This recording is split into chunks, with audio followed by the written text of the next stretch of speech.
Welcome to the Somewhat Frank podcast, hosted by entrepreneur, author, and investor Frank Gruber, and joined by entrepreneur, lawyer, and investor John Guidos. After each having successful startup exits, these two college friends cover a wide array of the latest trends and topics in tech, startups, investing, entertainment, and life. You'll notice they like to live life to the fullest with lots of adventure and believe in celebrating those important wins along the way. The podcast is produced with the help of Established, a strategic consultancy focused on corporate innovation, entrepreneurs, and the ecosystems that support and elevate them. Now it's time to be somewhat frank. Let's get to it. Hello, everybody, and welcome back to the Somewhat Frank podcast. I'm Frank Gruber, and with me, our longtime friend and colleague, fellow entrepreneur, Johnny Guidos. How you doing, Johnny? I'm doing well, Frank. Thanks for having me back. Pleasure to be here. It's been a while, hasn't it? It has been. It's been way too long. The summer flew by like the blink of an eye. Yeah, we kind of took a little bit of a summer break, didn't we? We did. Not intended. It just things got busy. Yeah, no, we did. But hopefully, I know that I believe both of us were out enjoying life and being out in the outdoors and doing some fun stuff, which is great. Yeah. What was your favorite thing you did this summer? Favorite thing was my annual trip out to the Northeast, out to Maine and New Hampshire. I always really enjoy that. And then had a chance to get down to Florida, basically doing a little bit of traveling now that the pandemic opened up there for a bit. It's tightened up a little bit more, as you know, recently, but just getting back out there in the world. How about you? Yeah, no, definitely. No, yeah, it's been a while since we spoke or, had a cast. So I think in between there, I did take a trip to see my family. So that was pretty cool. And yeah, just in general, like this summer, so many summer memories. Got to do some fun things, going to the beach and, some boating and some fishing and some, lake time. I mean, just lots of good sunshine and a lot of good stuff outside. So those are my favorites, I think. I mean, not one specifically, but just the stretch of good weather and good, outdoors. Good company, camaraderie, right? And then, well, it's fall's gearing up here soon, and I know that's a real exciting time up in the Northeast. I know it's one of your favorites, right? Oh yeah. Like, isn't this month your favorite month, September? The days are a little cooler. It's a little crisper in the air. Football's back, which is exciting. It's a nice distraction from some of the rigmarole of the world, but yeah, I'm excited for fall too. Yeah, definitely. And let's just jump right in. We've had a lot of things happen this summer. A lot of great people doing great things all summer long. I'm going to celebrate a few of them, but there's way too many to mention. So if I didn't mention, I'm so sorry. I'm sure that you're doing amazing things, but I just wanted to highlight a few. So let's kick it off here. Charlie O'Donnell, he's out in New York. He has his third fund with Brooklyn Bridge Ventures, and he raised that recently. So was the beginning of summer. Jules Burke-Solomon, who's with Collab Capital, he raised her first fund to invest in Black innovators. Michael D. Smith was nominated as AmeriCorps. He's going to lead that up over there. And Katie Stanton raised her second fund. So lots of friends raising funds, first funds, second funds, lots going on there. And then Max Crowley, who was part of early Uber, actually, he started a coffee delivery business called Bandit. He had it acquired this summer by GoPuff. He's down in Austin. And finally, Matt Galligan, who used to actually work with at AOL, and basically he was one of the first companies through Techstars. He actually started he came through our Start of the Year back in the day when it was Tech Cocktail, and he's got a new company called XMTP. And he secured $20 million in funding to do some kind of super geeky stuff related to, the next web, basally, and in the kind of the NFT space as well. So it's kind of like how things are going to communicate. So pretty cool. But I think it'd be too geeky for me to go into at this point. It always blows me away how many people Frank. I've heard you called the LeBron James of the startup world in the past. So that you continue to. I'm sure there's a lot more connected people, but I just like to highlight them, Good. You should. The celebration is a big part of what you do and what we do at Established and Startup of the Year and all that sort of fun stuff as well. Yep, absolutely. All right, so again, done tons of reading. Lots of exciting things have happened this summer and into this fall actually, but wanted to just highlight a few. So kick things off. I don't know if did you catch the whole well, there's been a space race, right? There's a lot of people going into space, but Right. I didn't realize this till last week. It was the first civilian human spacecraft mission, just all civilians, that went up past the space station, and it was called Inspiration 4, and it was basically all funded by a civilian. So pretty crazy stuff. This guy's CEO, who was the CEO of Shift 4 Payments, Jared Isaacman, he's a billionaire.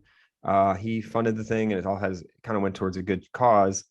Funded St. Jude cancer research, and he had a lot of great members on that four-person crew, and they're up for 3 days, and he just splashed down this weekend. So did you catch all this?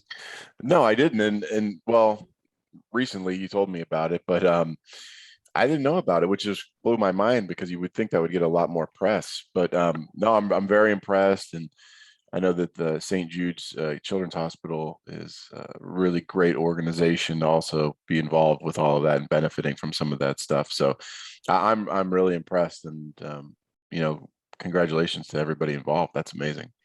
Yeah, and one of the crew members actually is a cancer survivor and now works at St. Jude as well. So it's kind of cool to see that happen. And then, she's now just one of the first civilians ever to go to space.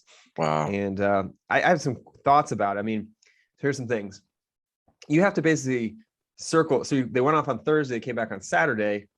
So think of it almost like as a weekend trip to space. Sure. And I'm curious. So there's 4 people in one little pod, one restroom. Oh boy. That sounds like a Seinfeld episode to me.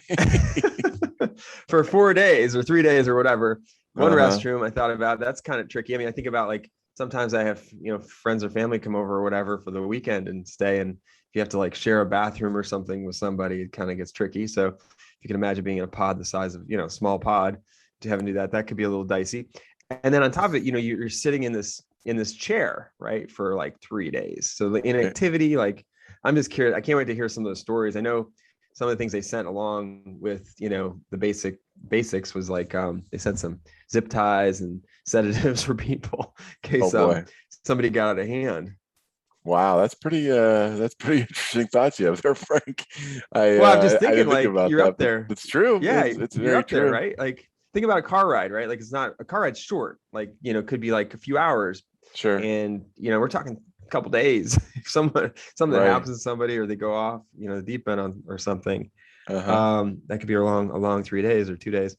And the other thing I thought about was kind of interesting is they did this, so they basically trained. So this is the first time they trained for like 5 or 6 months, and so these which is the most I think that a civilian group has kind of trained like this. So it's just interesting because it's really the first time that it's been funded all by the somebody private, right, citizens, right? So that's kind of interesting. And then obviously have that charitable effort is a new thing too. So it'll really open the door for more of these types of missions. And granted, they're only available to the super elite that can afford it, right? But it's still really interesting as we see this kind of opening up more, because it used to be just NASA would send people to space, right? Right. Yeah, I'd never thought about some of those contingency plans that they need to work through while they're training. Like you said, it's probably causes some awkward conversations, but all in all, I'm sure that everybody has a level of professionalism when you're doing something like that, and they're well vetted before they get to that point. So hopefully they, can make it all work, and it sounds like they did. So that's great. Well vetted, except one won a sweepstakes to get on the actual. Right. Yeah. So it was like, mix and match, I guess you could say. So yeah, it's you just have a loose cannon or somebody really annoying up there. Right. Yeah, it could be interesting couple days, but I'm glad they made it back safely. The video is really phenomenal. They took a lot of really interesting photos, and they're all out there on the internet, so go check that out. Great. All right, so we've got a few crazy topics today. So that's one, right? Civilians in space. The other one that just caught my mind was this other startup called Colossal, and they're literally trying to recreate the woolly mammoth. So bringing back Jurassic Park, hopefully not with the same outcome. And they just raised $15 million. It's like an actual startup, and they're using CRISPR, which is a revolutionary gene editing technology, to go after this, and they're hoping to bring back this woolly mammoth by 2027. Wow, I'm really excited about it. I think it's I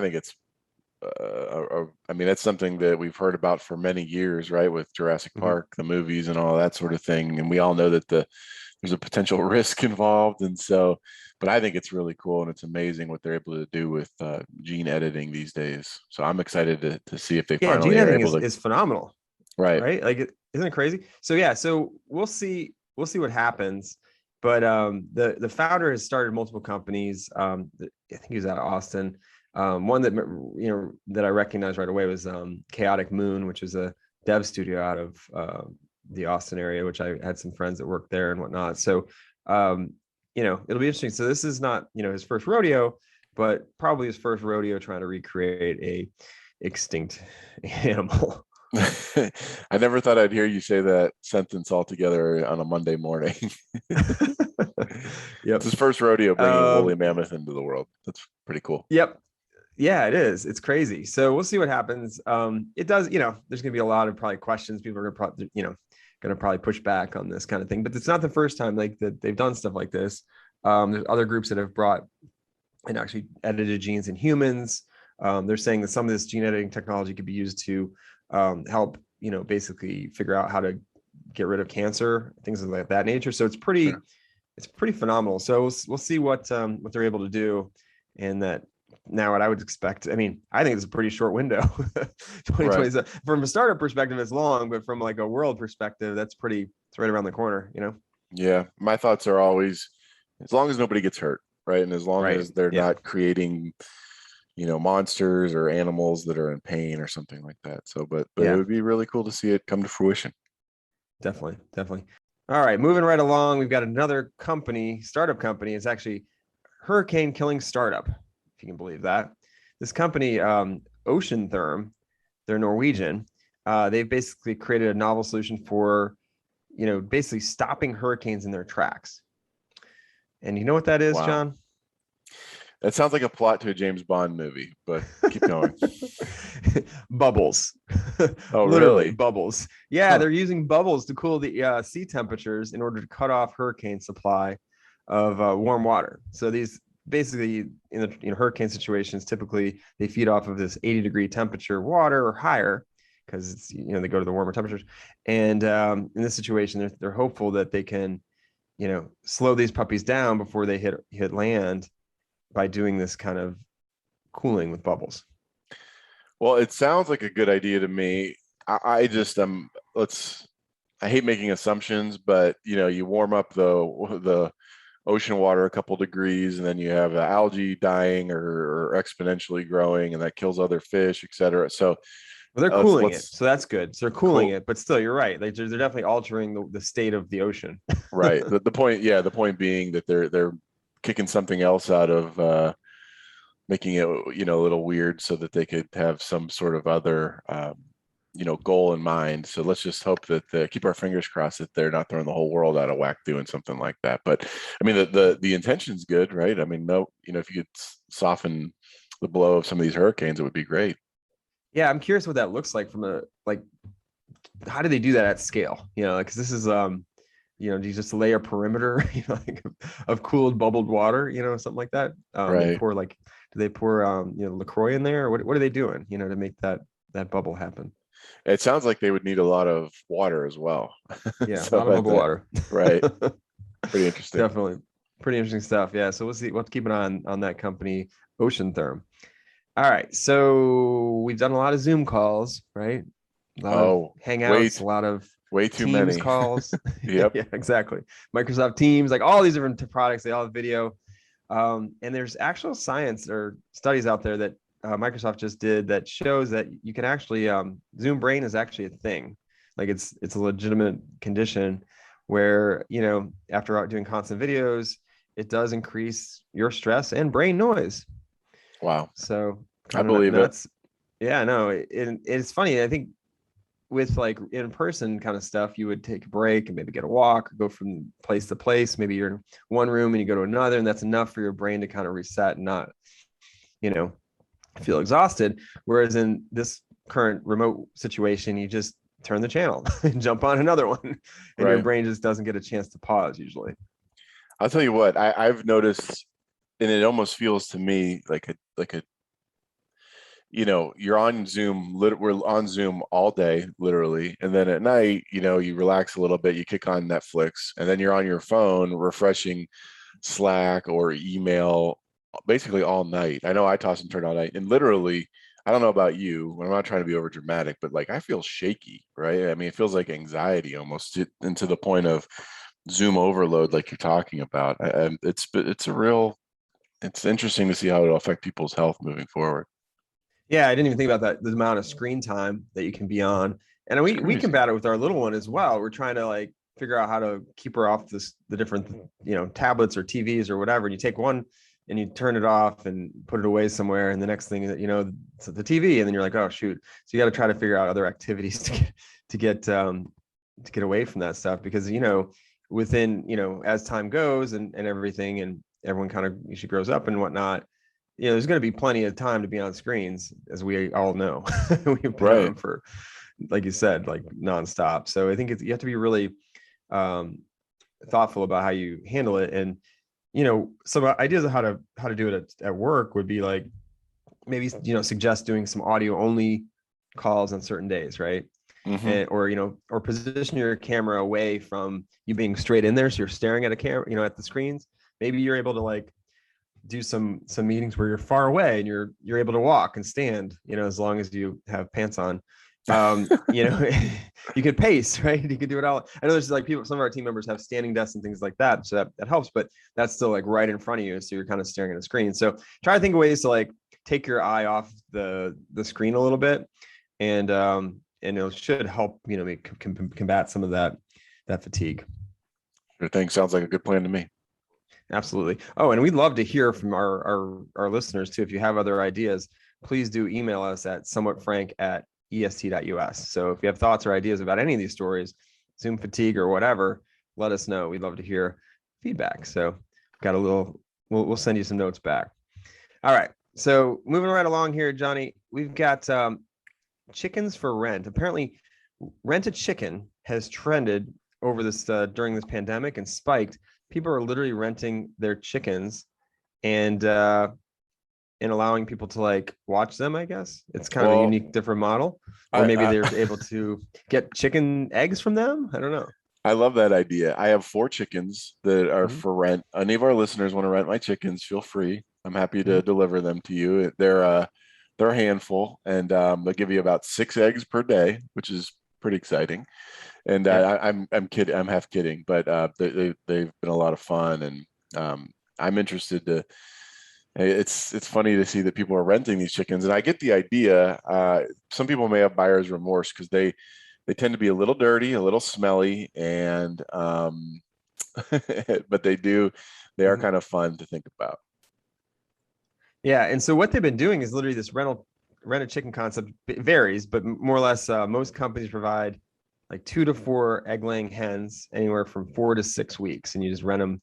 And I guess you'd want to do that in a local area so you can actually get the fresh eggs. But you could definitely do that, Johnny. You already got the hens. I'm going to sign myself up soon. Side hustle coming along here. Johnny's Chickens. Oh yeah. Awesome. All right. So let's see. I think it's our last kind of story, and then we'll move on a little bit. But and this is more like a state of nostalgia for me. For like, I'm from Illinois originally, and you're from Indiana, so you may also feel this. But like, Sears was a big deal back when I was a kid, right? Like we had the Sears Tower was a thing. Actually, now it's not called that anymore.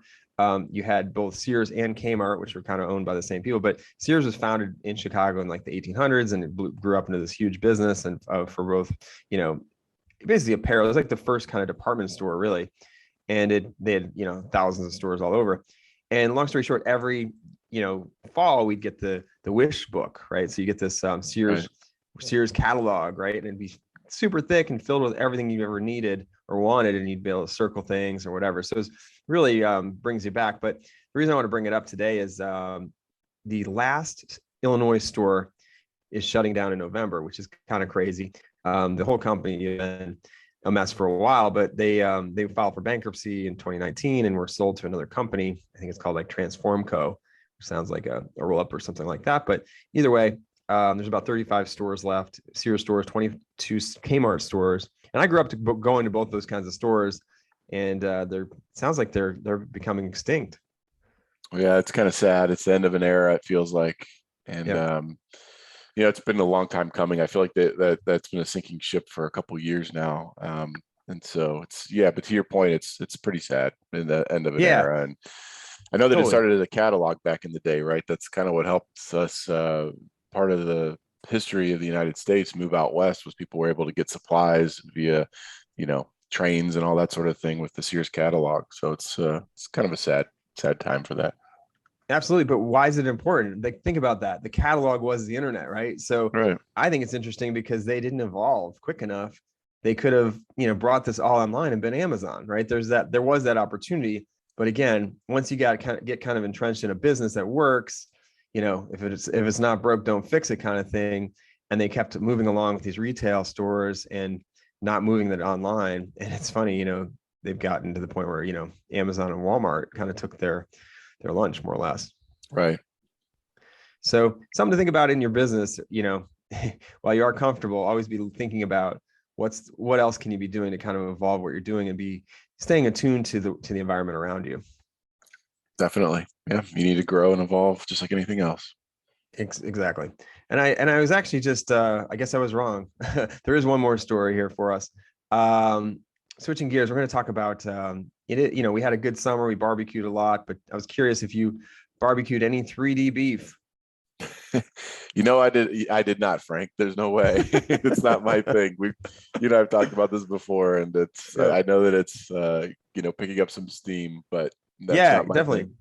There's a scientist, and of course you didn't yet because it's not available, but scientists out in Osaka University in Japan, they manufactured the first 3D printed Wagyu beef, right? Is that how you say it? Yeah, Wagyu, right? Yep, that's right. I believe so. Anyway, it's that really good beef that comes from only Japanese cattle. And they basically used stem cells to isolate what it would taste like and whatnot, and figured it all out and printed it. And it got some really good, I guess, reviews and realistic kind of look and presentation, because it has like certain look like muscle and fat and all that, and the marbling that you'd expect for that kind of beef. So bravo to them for being able to 3D print it. No idea if that's good for you to eat or not, but at the end of the day, it seems like more and more things are going that way. You're able to like produce meat and things of that nature from 3D printers. We're going to be eating 3D printed woolly mammoth fillets next year. Way to bring it home. Yep, absolutely. Market. Sounds delicious. Yeah. Right. Anywho, all right. So that's all the stuff that I've been reading about. It's really been a fun, bunch of stories there. But speaking of fun, we've been having a lot of fun this last three months or whatever, working with our Startup of the Year community. So at our company established, we have this community of startups, and it's open to anybody that's interested in joining it. You just have to go fill out an application at soty.link/apply. And you can join our community. And in doing so, we have like a Slack community. We've got these monthly office hours with different investors and corporate innovators and thought leaders. And then we also have our big awards program, which takes place at the end of the year. And so, and with that, we invest in some of the companies that come through. And we had a good summer, right, Johnny? We actually invested in 3 companies this summer, which is pretty exciting, through Established Ventures. And pretty soon we're going to be able to talk about some of those investments. So lots of fun stuff going on. Yeah, big wins there on our part, and we're very excited to be involved in the future of some of those companies. And we're also looking for those next batch of companies to come through as well, with new, innovative, and exciting ideas that are looking to change the world and disrupt some markets. So we're really excited about all of that. And we have an application deadline coming up here, I believe September 30th. So we're looking for that next company to be one of our top 100 selected startups that could be in the running for the Startup of the Year award. Yep. So there's a little urgency there, but our community is always open. But if you want to be a part of those awards, get your application in now. and we'll be taking a look at that. So lots of fun stuff coming. Oh, we have our summit, which is coming up too, which will be in person this year, which we didn't get to do last year because of COVID. So that's coming up here soon, and it'll be a lot of fun announcements around that. And then we talked about space at the beginning of this cast, and so I wanted to bring it back and talk about space again, this time with NASA, because we've been working with NASA now for, I don't know, 4 or 5 years. And we work with the NASA iTech program, and there's opportunities for startups to get involved and get in front of NASA with some of your technology. So there's certain technologies, if you're enabling technologies for commercialization of low Earth orbit, you have hybrid electric aircraft technology or alternative fuels. If you have physics-based machine learning or artificial intelligence products or services, if your technologies use NASA data to foster climate resilience, or if you have some amazing other technology, which we kind of call the X factor, and you think it's really interesting and you think NASA would find it interesting, then you should definitely apply. I know we've got an application out there. John, do you know the application URL off the top of your head? We're going to include it in the show notes. Right. Okay. So we'll include in the show notes, but go check those out, and we'll if you hit any of those, or if you know any companies that do, the application deadline for that is October 15th. So that's coming up as well. And I know there's a lot of opportunities to get in front of NASA, and that could turn into a longer lasting relationship. So that's pretty cool. Yeah, actually the URL is est.us/NIT. So go check it out there and apply for that Cycle 2 forum. Right. Oh, that's right. So NASA Ignite the Night is the name of the kind of event or forum that's coming up. So that makes sense. What's what the NIT stands for. That's all right. So lots of stuff going on this summer. Watched a lot of great things, and I know the Emmys just happened, so don't want to spoil those, but I have to say, so much great content, not enough time, and Apple TV Plus is winning my heart. I don't know about you, but I watched Ted Lasso and Coda, The Morning Show, Trying, Physical. They're all great. Ted Lasso did a great job, obviously winning some Emmys and whatnot. But what's your favorite? I love Ted Lasso. And then one I think that you forgot to mention, Frank, and you and I are both fans of, is the new Steve Martin show, Only Murders in the Building. Oh, that's a Hulu show, actually, but that's been a good one as well. Yeah, it's just coming out right now. So this is the first season, and they just got extended to a second season. And I'm a big fan of Steve Martin and Martin Short, and it actually has Selena Gomez in it as well. And it's a kind of, what's he call it? It's a comedy, but it's also a dramedy, like, yeah, crimedy, because it's a crime drama, crimedy. I don't know. Either way, I really enjoy it. I think it's clever, and I think they could potentially win an Emmy next year. I know it's just coming out now. So it's called Only Murders in the Building, and it's on Hulu. Yeah, it's a lot of fun. Yep. And if you don't have Hulu, I know there's a lot of different ways to get 30-day trials, and you can wait to the end of the season and binge watch it. That's right. If you don't want to pay for it, that is, or just pay for it and watch it now. Helpful tips from Frank. Yep. Yes, absolutely. Oh, and one more that I know I've watched about 500 times this summer was on Disney Plus. Little one loves it, and it actually is a really good feel-good movie. I actually watched it with family and friends as well. Luca is out there, and it makes you want to go to Italy for sure. And it's just a really beautifully done film by Disney and Pixar. Sounds good to me. All right, and we're almost at the end here. Wanted to ask you, what have you been testing out this summer? It's a long window of time. I'm sure you've tested a lot of different things, but wanted to hear what you've been working with. Well, I've recently become a drone nerd. So I've been, a new hobby of mine has been playing with my drone and trying to, everywhere that I get out, I try to get some cool footage and then put together some sort of a little, whatever you call it, montage or something like that. So I've had a lot of fun with my drone. That's something I've been playing with lately. But how about you? Yeah, and I've seen it. I know you've done amazing work with it, and it's been a lot of fun to watch. Done a really good job creating these little montages and whatnot. But I'm curious, which drone, if you were to say, hey, get a drone, what would you say get? Oh, I've done a lot of research into all of this. So I like the DJI Mini 2. That's the one I've been using. And I've done, like I said, I've done a lot of research, and they say for the price, it's, gets you some really good footage, and it's got all the, hot technologies and all that sort of thing. But it's not it's not going to break the bank, and it's going to get you what you want to get done for people like myself that kind of look at it as a hobby. So fantastic. So the DJI Mini 2, and it's a good value for your money. So I've been testing a lot of things as well. I'm not a drone user right now, but mainly because of time. But I did get a inflatable kayak recently, which is kind of fun, and it's I thought it's actually backpack size. I did a lot of research on the different ones that you can get, but I got this one from Decathlon. It's an Inuit, which sounds kind of funny actually. Inuit inflatable kayak, and they have like different sizes. And actually, I noticed they're all on sale right now, probably because it's the end of the season. But the one I got actually has this floor that's almost like a paddleboard floor. And so because when you inflate it, it's solid. And so it's a 3-person kayak, and you're able to like inflate it within, like, if they say 10 minutes, it really takes about 30. But once you get it inflated and in the water, it does take about 10 minutes to get it all deconstructed. So all in, you could literally go on a kayak ride in an hour or a little bit more, or less, if you depending on how far you want to go. But a lot of fun. I think we're going to use a lot more of it. The first question that comes to mind is, what about the stability? Like, do you feel like you're pretty safe in there? Is it pretty stable? Is it seaworthy?